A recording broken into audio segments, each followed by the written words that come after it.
This video presents the sixth sacrament, the Holy Orders.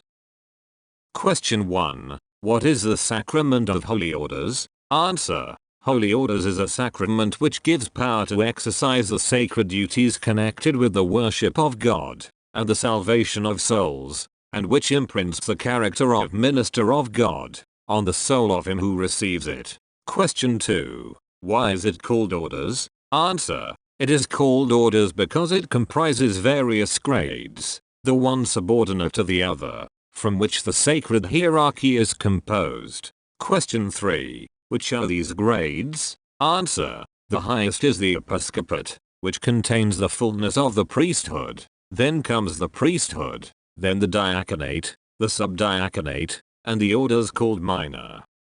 Question 4. When did Jesus Christ institute the sacerdotal order? Answer. Jesus Christ instituted the sacerdotal order at the Last Supper, when he conferred on the apostles and their successors the power of consecrating the blessed Eucharist. Then on the day of his resurrection, he conferred on them the power of remitting and retaining sin, thus constituting them the first priests of the new law, in all the fullness of their power.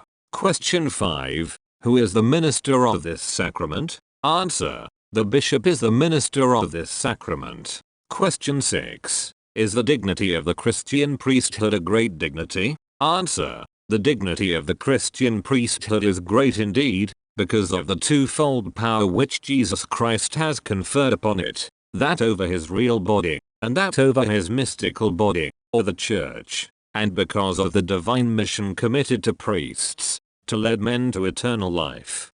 Question 7. Is the Catholic priesthood necessary in the church? Answer. The Catholic priesthood is necessary in the church, because without it, the faithful would be deprived of the holy sacrifice of the Mass and of the greater part of the sacraments. They would have no one to instruct them in the faith, and they would be as sheep without a shepherd, a prey to wolves. In short, the church, such as Christ instituted it, would no longer exist. Question 8. Will the Catholic priesthood therefore never cease on this earth? Answer. In spite of the war that hell wages against it, the Catholic priesthood will last until the end of time, because Jesus Christ has promised that the powers of hell shall never prevail against his church. Question 9. Is it a sin to despise priests? Answer. It is a very grave sin, because the scorn and insults cast on priests fall upon Jesus Christ himself,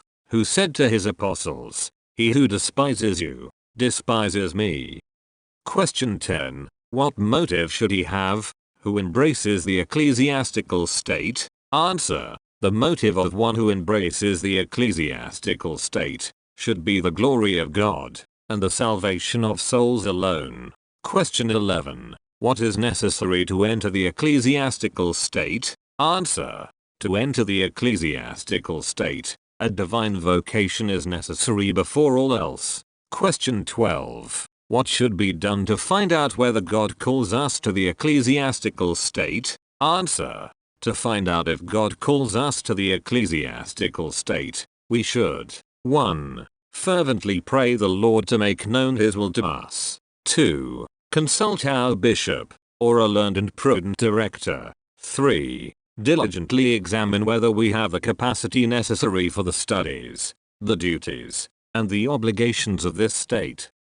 Question 13. If one were to enter the ecclesiastical state without a divine vocation, would he do wrong? Answer. If one were to enter the ecclesiastical state without a divine vocation, he would commit a great wrong, and run the risk of being lost.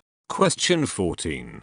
Do those parents sin who, from worldly motives, impel their sons to embrace the ecclesiastical state, without any vocation? Answer. Those parents who, for worldly motives, impel their sons to embrace the ecclesiastical state without any vocation, commit a very grave sin, because by thus acting, they usurp the right God has reserved to himself alone of choosing his own ministers, and they expose their children to the danger of eternal damnation. Question 15. Which are the duties of the faithful towards those who are called to holy orders? Answer. The faithful should 1. Give their children and dependents full liberty to follow the call of God. 2. Pray God to deign to grant good pastors and zealous ministers to his church. It is precisely for this end that the fasts of quarter tents have been instituted. 3. Have special respect for all who are consecrated by holy orders to God's service. This video concludes the 6th sacrament. The next video will present the 7th sacrament, the sacrament of matrimony.